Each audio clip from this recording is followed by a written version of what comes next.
Okay, it's going to be a review of WWE Survivor Series 2017. This features the champion versus champion match between Brock and AJ Styles. Very, very, man, it's really, really tough to, put this show in perspective, but I got to give it a thumbs up. I think it's pretty damn cool. I think this is one of those WWE shows that it definitely feels like a dream. Now, the question is, does it feel like a good dream, or does it feel like a nightmare, or does it feel like, one of the best dreams you've ever had? You know what? I would say it's kind of in the middle. It's pretty much in the middle.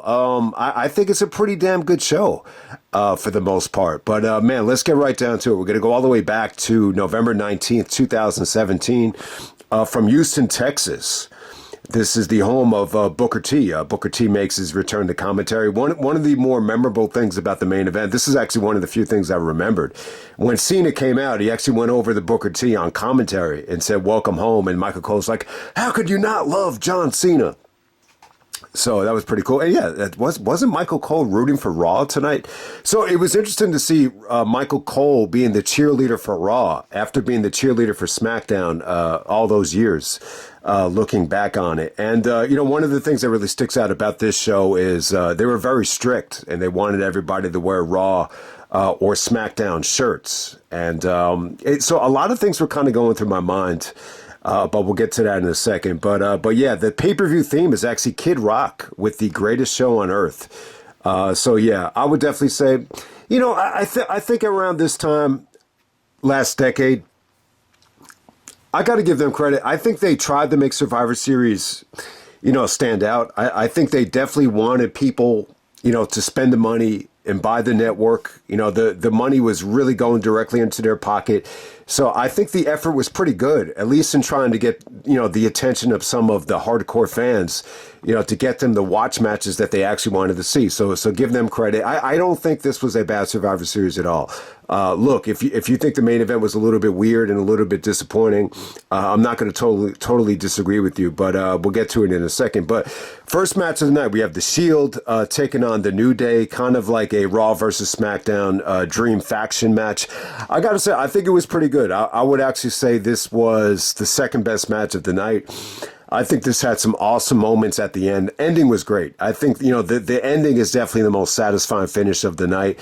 And it's kind of weird. They really gave The New Day a nice little platform here. They almost presented this like they were on equal ground as The Shield, which is kind of funny because all the Shield guys have been really overpushed. They've all main evented WrestleMania or main evented, AEW, biggest pay-per-views of the year and all that stuff. So they've really, it really is, a dominant faction. When you look at the success of the Shield, I mean, the New Day is almost right there. I mean, Big E did main event Survivor Series as champion against Roman. Kofi did headline WrestleMania against Daniel Bryan. He was the sole survivor at Survivor Series back in 2009. So, the New Day has had some individual success. And when you kind of, get them back together after all the success, it's almost like a Wu-Tang Forever type of feel where, the solo artists are they get experience as solo artists, and then they're kind of, rebranding the mega teams here. So it was cool. It was pretty damn cool. I think the New Day stuff, when they're controlling the match and they're doing the merry-go-round spot with all the different kicks, I thought that was a little bit weird. It felt like there was just a lot of bullshit going on in the match for a little bit here. New Day were a little bit, comedic here, but at the same time, they definitely had some good moments here, and I just thought the ending came off great. I would say out of all the guys from The Shield, I think Roman's execution looked awesome. He was able to counter Kofi's big spot off the top rope into the spear, and then that sets up, the Shield working their magic, and then they do the big Shield power bomb, an extra large Shield power bomb off the top rope for the finish. So yeah, I thought this was a lot of fun, actually. I thought it was good stuff. Next up, we had the Team Raw versus Team SmackDown Live, the women's tag team elimination matches, or tag team elimination match. So Team Raw is actually Alicia Fox, Asuka, Bayley, Nia Jax, and Sasha Banks, taking on Team SmackDown Live of Becky Lynch, Carmella, Naomi, Natalya, and Tamina. All right, some of the eliminations are going to frustrate the shit out of people. Bayley actually eliminates Becky Lynch in the first couple of minutes, which was definitely a Debbie Downer. And then Tamina eliminates Bayley in the next couple of minutes. So right out the get-go, you know, arguably two of the best and most attractive wrestlers are out of the match. So that kind of sucked for the most part. No, I think Sasha definitely had a good showing. I mean, she really pulled her team together. You know, you could definitely tell there was a lot of frustration at first, but yeah, Sasha did some good eliminations here by making Naomi submit. Then Natalya actually gets the upset on Sasha Banks a little bit later on in the match. Yeah, Natalya was a little bit bossy here. I guess she was really, I guess at the time, she was still, somewhat managing the SmackDown brand. So she was a little bit, bitchy and bossy to some of the fans as well. But if you have not seen this thing, it's a mixed bag. It's definitely a mixed bag. I think they kept it nice and tight, nice and short and sweet. I mean, it's about 20 minutes. But I felt like this was a little bit easier to digest than last year's show. Asuka's able to eliminate a lot of different girls here. You know, she's able to put on a clinic here in terms of, striking, martial arts, kicking, submission work. I mean, she looked awesome here. I don't remember how long she was on the main roster at this point, but it definitely felt like she was the hot thing from NXT. She got rid of Carmella. She got rid of Tamina Snuka. And then the big finish against Natalya, where she's able to counter the sharpshooter, into the choke, was a really, really awesome finish. So yeah, Asuka looked amazing here. I got to say, pretty good stuff. It wasn't bad. I think a lot of the negativity is going to come in because of the booking of some of the eliminations here. I think anytime you eliminate, two of the better workers from the match, when you got all this other talent that's kind of, hit or miss, it's going to rub people the wrong way. All right, next up we got Baron Corbin taking on The Miz. This is the United States champion versus the Intercontinental champion, but the title is not on the line. The title's definitely not on the line. So Corbin is representing SmackDown and The Miz is representing Raw. And, that's one of the cool things about the show, too. I forgot to mention it. On commentary, they had everybody from Raw and SmackDown, joined together. And, they're really trying to put over the fact that, every single match is a must win. They wanted, it's almost like WWE at the Invasion. Like they did a good job on Invasion of illustrating the fact that WWE had to win every single match or they're going to lose this, battle to WCW.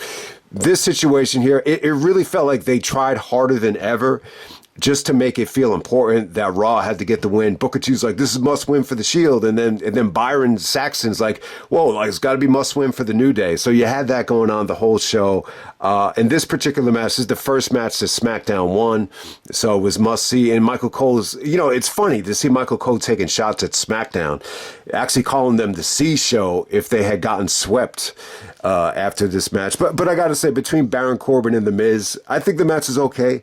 It was not bad. I thought you saw some good things from Corbin here in the ring and on the mic too. Corbin's microphone work, it was very effective. It's very, very simple. Like if you had someone deliver, I think Corbin's promos, somebody else, like it wouldn't be that big of a deal. But the way he's able to deliver promos, he says things in a way where it actually gets under the fan's skin, even though what he's saying is really doesn't take a lot of, rocket science to actually deliver, the type of, articulation that Corbin's promos have. But look, if you look at the what they did in the feud here, it was pretty good. Miz actually got on camera, uploaded like Instagram videos or YouTube videos, like cursing at Corbin, dropping the F-bomb and saying, stay the fuck away from my wife, keep my wife's name out of your fucking mouth, stuff like that. So I thought you had good emotion from The Miz. Miz is clearly working as a babyface here. He's doing the Daniel Bryan stuff. It just went over like a fart in church. It didn't go over that well. I thought Corbin looked good on the finish. He's able to take out Bo Dallas, who is actually on Miz's side here. I think he had Maurice in the front row. So Corbin actually pins Miz in front of Maurice. The titles are not on the line, but, Baron Corbin got bragging rights here. You could call this show bragging rights. That's how it kind of came off. But, all right, next up we have the Usos taking on The Bar. of Cesaro and Sheamus. Pretty good match right here. I got to say, the crowd was kind of dead at first. They were not that invested in the Raw versus SmackDown thing because the championships are not on the line. Yeah, I mean, not the, spectacle that Cesaro put on last year. But yeah, I still thought it was good. I think the Usos had, the ending was awesome. There was a really awesome, Samoan drop counter to, Cesaro and Sheamus's finisher off the top rope, which came off great. And the Usos take a page out of the Young Bucks playlist with the, super kick party. There's some suicidal offense, to take out Cesaro as well from Jimmy Uso. And, the ending actually came off good. I think the finishing stretch was good. I think, the match as a whole, it got a very lukewarm reaction. I'll definitely say that. It was, the crowd was kind of dead. And, but I got to say, last couple of minutes, they brought the fans to life. So it ended up being a good match. It really, really was. Next up, we had Charlotte taking on Alexa Bliss. So Charlotte had just won the belt on SmackDown, and she's taking on her current tag team partner. I'm not even sure if they're still tag team champions in Alexa Bliss. All right, so, when you look at the Charlotte and Alexa Bliss history, since they've known each other, it really is a unique relationship. It's almost like Alexa Bliss is like it's like a little sister, big sister thing because, Charlotte is much more, taller and, more of a physical specimen. Alexa's very cute and petite. So it's a nice little mix of styles. I did not mind this. The match definitely dragged for the most part. It's not worth checking out. I think it's okay. Look, I think the finish was very, very, impressive with the figure eight. I think everything Charlotte did to end this thing, was good. Watching this back, I think Charlotte's even gotten better since then. She's just gotten so toned. Execution-wise, she's definitely become, like a legend in the ring. I still think she was good here, but my gut feeling just tells me she's even really, she's gone above and beyond, since then to get even better. But Alexa, it's a little bit of the opposite. I think Alexa was actually better back then. I just think she looked healthier. She looked tanner. She definitely looked like she had, a little bit more thickness and just a healthier physique. I don't know what happened. I know she's had, some health issues. I'm not sure if it's a skin disease or some sort of, maybe Lyme disease. I can't remember exactly what the actual health diagnosis was, but I just think she looked a little bit, more with it back then. So. But overall, I got to say the match definitely dragged. It's not a bad match. It's still, you still got Charlotte out there for 15 minutes, and it was a cool little matchup. But all right, next up, let's get to bigger and better things here. We got the Raw versus SmackDown match between the two champions. We got Brock representing Raw, and we got AJ Styles representing SmackDown. Oh, first time ever, Brock and AJ. This is a match that I don't really know if it was on anybody's radar, like as a dream match, but that they gave it to us here, man, it's pretty damn cool. And you thought you were going to get it 2 years in a row. But remember, they took the belt off of AJ like right before Survivor Series with actually Daniel Bryan, being the one to do it. So it's almost like they really tried to they were really trying to sell dream matches, for Survivor Series at the time. All right, so there's a lot to say about this. The match ended up being awesome. I would definitely say this. Surprisingly, Brock brought it here. It's one of the hidden gems of Brock and AJ's career. I would definitely say, it's one of the best matches I think AJ's ever had in the WWE. It's just a pleasant surprise of, different styles, just mixing it up here. No pun intended. I mean, it's really, really fucking good. They were comparing this to Rocky for some reason. Because AJ's a severe underdog, and AJ was basically saying that he's a better performer than Brock, and Brock has challenged him to fight him, and Heyman's even taking shots at AJ for being the best performer, and he's saying fighting. He's like, you hear that, Mr. Performer? Fighting. Out of Minneapolis, Minnesota, whatever Heyman said on the ring entrance, it seemed like it really irked AJ. So, look, AJ's a hell of a performer, but he's much more than a performer. I see him a little bit more well-rounded than someone like Shawn Michaels. Michaels is like, sports entertainer or performer, but AJ could do a lot of different stuff, and he showed it in this match. He's an incredible striker, and he's an incredible submission wrestler as well. And, AJ really proved Brock wrong here if Brock thought that he was just like a sports entertainer performer. So I don't know why they took such shots at AJ, but yeah, I mean, maybe that was the story going into it, behind the scenes. But if anyone doesn't know the story with Kurt, I'm sure Kurt did touch on this show. I think he did touch on it. I should have listened to the podcast too. But I kind of remember what Angle said about this show. But one of the interesting things that Kurt, was talking about here is he actually had a conversation with Brock, before the match. And, Brock actually asked Kurt Angle, he said, what do you know about this guy, AJ Styles? Like, he's never even heard of him before. That's one of the weird things about Brock. I mean, it really, really is weird. But because Kurt put over AJ so well, Kurt basically told Brock, this kid is awesome. He's one of the greatest, wrestlers I've ever been in the ring with. I said, if you sell for him, it'll be incredible. Just sell for him and AJ will take care of the rest. And, surprisingly, Brock listened to Kurt and the match delivered and the match was great. And Brock did some of the best selling, ironically, since maybe the Kurt Angle match at SummerSlam, where he sold the shit out of the ankle lock. In this particular match, Brock did a beautiful job of selling the calf crusher. Like, he really sold it well. Even coming back to the locker room, like, he sold it really, really well. But yeah, I did want to mention this about Brock Lesnar. Look, I think it's one of the frustrating things. You say to yourself, you're going to dominate the WWE for this many years. I mean, how long has it been? It's been almost 25 years since Brock has been synonymous with the WWE, and still he doesn't know, who some of the best wrestlers on the roster is. I'm trying to think about it. I mean, you could be very critical on one hand and just say, oh, maybe Brock just doesn't care. But when you really think about it, maybe this is what makes Brock great. That, he grew up in this small, farm in South Dakota where, they didn't have any telephone poles and they didn't have any cable. And, Brock, to Brock's defense, he was never exposed to wrestling. So maybe this is what makes Brock great, that his brain wasn't so... his brain never really got used to being one of these guys that, I got to watch Raw, tonight at 8 o'clock. He never was really triggered like that. He was just triggered, to go out on the farm, get the work done. And maybe this is what makes Brock so great, that, this is what made him the specimen that he is. And maybe this is what triggers, this Brock Lesnar mentality that he's been so, synonymous with throughout the years. So it's just something to think about there. But yeah, I thought the match was beautiful. I mean, look, I could talk on and on about this match. So if you're just going to watch one thing from this show, obviously, check this out. It might be one of the best matches of 2017. I'm going to assume Cena and AJ from the Rumble will be most people's picks. But man, this is another great match from 2017. It really, really is great. It feels like a treat. It definitely does. I mean, look, I think one of my favorite parts in the match is when Brock was going up to AJ and he's giving him clotheslines and he's like, fight me.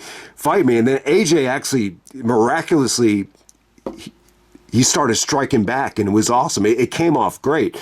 Michael Cole was trying to compare this to Rocky. They're all trying to compare it to Rocky. And then Michael Cole surprisingly says, you guys know what happened to Rocky, right? He lost. And you say to yourself, he really did lose. It doesn't feel like Rocky lost in any of the Rockies. Like, it really doesn't. But if you remember, in Rocky 1, he went the distance with Apollo, and Apollo got the referee's decision. So it's a little bit weird. So yeah, they tried to build up AJ like it's an underdog story. But it's almost like, this feels like it's AJ going up against Drago, though, with the size discrepancy. This is definitely one of those Rocky 4, type of feel matches. It really does feel like that. But I think the match is awesome. There is some weird stuff here, and maybe this is where Brock hurts his knee. AJ looked like he was trying to do like a tornado DDT off the top rope, and it didn't come off that good. But I think this is where Brock hurt his knee, and then later on in the match, AJ does a beautiful counter to the F5 with the calf crusher. And yeah, it came off great. Brock's selling was good. The fans bought into it. And then probably the best counter Brock has ever done. Instead of trying to actually, reverse it like it's an ankle lock, he just takes AJ Styles' head like it's a basketball and starts jamming it into the mat. I guess they're in Houston, so Michael Cole says, shades of James Harden with AJ's head bouncing like it's a basketball. It looked brutal, though. It looked fucking brutal. Like, Brock doesn't know his own strength, that he's actually dribbling AJ Styles' head like it's a basketball. It was pretty damn awesome. But, yeah, I mean, after some of these spots here, AJ actually hit the phenomenal forearm. That was a great near fall. That was awesome. And I think the ending is he goes for another phenomenal forearm, and Brock just kind of catches him in midair, hits him with the F5, and then, 15 minutes. I mean, look, I wish they could have went a little bit longer, but breathtaking action for the amount of time that it got. I mean, it really, really was dope. I mean, it would have been cool to see a rematch. It would have been cool to see the championship on the line. But look, I'm just thankful that we got it. I think it's an awesome matchup. WWE versus TNA dream match. I mean, if you remember, the first summer where people really knew about AJ Styles was 2002. That same summer, Brock won the title. So it really is, at the time, I guess 15 years in the making, with no interaction, no touching each other. And I thought they delivered a great match. This is awesome. I'm a lot higher on this match than most people, actually. And then we're going to move on to the Raw versus SmackDown men's tag team elimination match. Holy shit. All right. So, all right, man, I got a lot to say about this. Look, I know it's not a great match. This match got a lot of criticism. My cousin, actually, we were in a limousine on my way to my Aunt Rosie's funeral, actually. And you know what? I did not want to talk about wrestling. I was very sad, and out of respect for my aunt, I just didn't really want to talk about like sports or anything. But man, the dude just keeps on asking me about, just random shit, whether it's wrestling, whether it's baseball, whether it's, whatever. And I could tell the female cousin, her name was Serena. I could tell like she did not want to hear my fucking voice.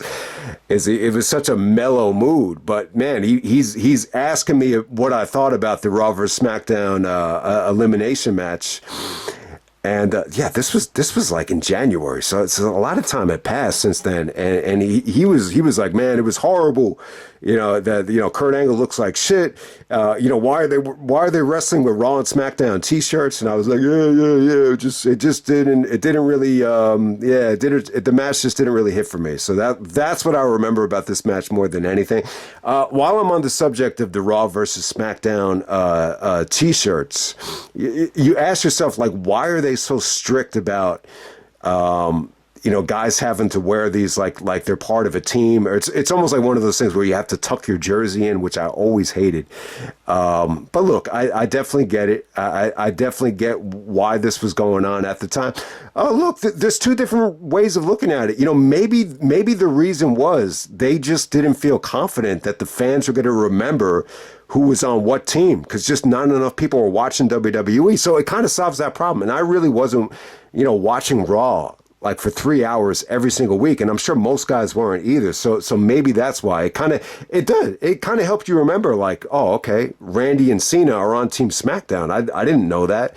Or Kurt Angle and Triple H are on Team Raw, so I didn't know that either. But it's really, really interesting. And I say to myself, maybe this is part of the thought process. I think everybody remembers at the end of last decade, like the television deals, they kept going up and up and up.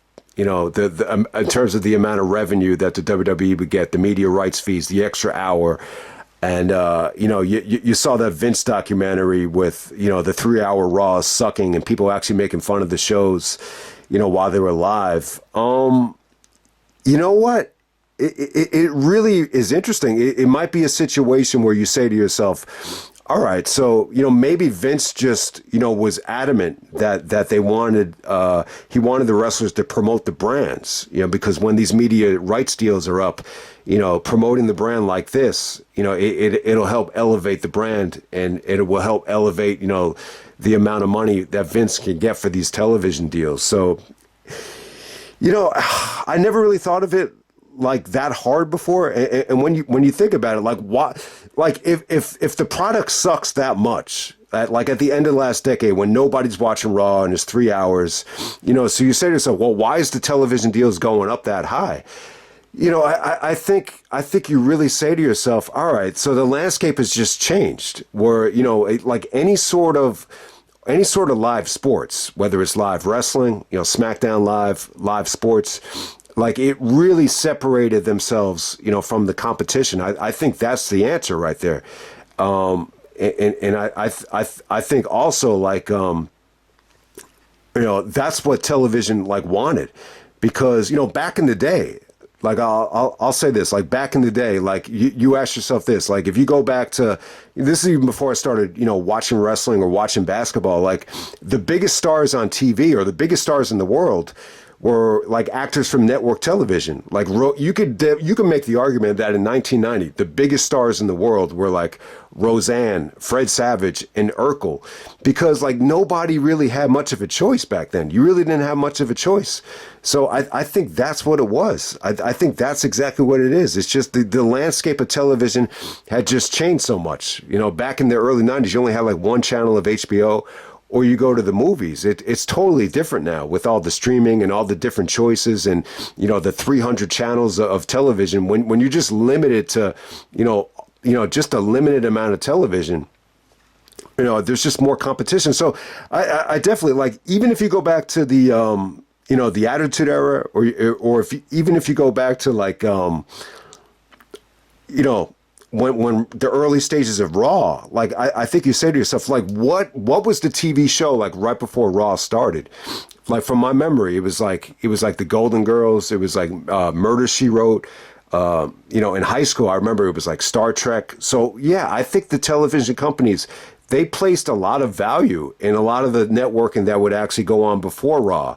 And in the climate like this, and even obviously even today, I don't think they give a shit at all what it is. So I think that's why this, like the door opened for just, the extra hour of television. And you even say to yourself, like back in 96, it's amazing that, for as good as the product was in 96, that they were only able to get that 1 hour of television. So I think that's your answer right there. I think there's just a lot of value in promoting the brand and trying to negotiate that extra hour of television. Okay, so representing Raw, it's Braun Strowman, Finn Balor, Kurt Angle, Samoa Joe, and Triple H. And then representing Team Smackdown Live, it's Bobby Roode. We got John Cena, we got Randy Orton, Shane McMahon, and Shinsuke Nakamura. Man, you know what? Cena being on Team Smackdown. So Cena must have been drafted back to SmackDown, but I think at the time he really wasn't there, that often. But yeah, I think Cena always I always still see Cena as more of a SmackDown guy, even though as I'm taping this video, he's going to have his last match on Raw tonight. So definitely looking forward to that. I know, Cena really made a huge splash on Raw, but yeah, it was cool to see him and Orton kind of reunite on SmackDown. It really, really was cool. I mean, there's a lot to say about this match, and this match right here. We're talking about the state of cable television at the time. I think this is somewhat of a just a sign of the industry right here. This just shows you how much the lack of competition. I think New Japan was New Japan was probably at an all-time high in terms of quality at this time. But besides New Japan Pro Wrestling, I mean, what competition is there? The TNA guys are done with TNA, whether it's Bobby Roode, whether it's Joe, whether it's Angle, because they don't have enough money to pay them. And then even some of the guys from New Japan made the transition to NXT, like a Nakamura or like a Finn Balor. So you got that going on there. And yeah, I mean, really, we got Braun Strowman. This whole match, they're really trying to force the issue with Strowman, which I wasn't crazy about. They clearly went out of their way to present Strowman like he was the guy here, which I think is a big mistake. Look, if you look at what Strowman's doing now, he's doing cooking shows or eating shows after, SmackDown is over. So, I think it was a bad decision to invest that much into Strowman. I really think it was, but that's how they chose to do it here. But look, I think it's a fun match. I mean, look, the story of the match for me is Kurt Angle. You get to see Kurt go at it against Shane McMahon, the follow-up to King of the Ring 2001. They're both general managers at the time. So I thought it was pretty damn good. Side effect is here, a lot of people thought Kurt didn't look good. I mean, look, I think Kurt struggled. In the video package here, you got him taking orders from Stephanie. You got Triple H kind of trumping his authority here as the Raw general manager, and so it's a little bit of an unconfident version of Kurt Angle, and I could kind of sympathize with Kurt here. I feel like he's the type of guy. He's a great athlete, but a lot of his success is predicated on training. So I could definitely relate to this. I think anytime like I feel like I've been away from the basketball court for an extended amount of time. You're not going to feel that confident when you get back on it if you haven't had the repetition. And I think Kurt was going through the same thing. You know, he wasn't wrestling a lot, so whenever he did get back into the ring, it looked a little shaky. He just wasn't moving that well. He looked like a rock. Like he just looked very tough to move. You know, definitely a little bit broken down, but you know, he worked extremely hard. I thought him and Shane actually had some good chemistry here on the angle slams and the ankle locks, and even Kurt. I thought he sold well for Shane, and then you got Kurt and John Cena actually locking up. And yeah, this is like the first time where it really felt like Cena was the superior worker. Cena was just kind of having a good time out there. You could tell he wasn't really taking this thing serious, but it was cool to see Cena and Angle hook it up. You know, Angle actually pinned Cena here, and he gets revenge from Survivor Series 2005. So yeah, it's really Kurt Angle's first Survivor Series in 12 years. You know, that frustrating night where he lost to Cena and I kicked the Gatorade bottle.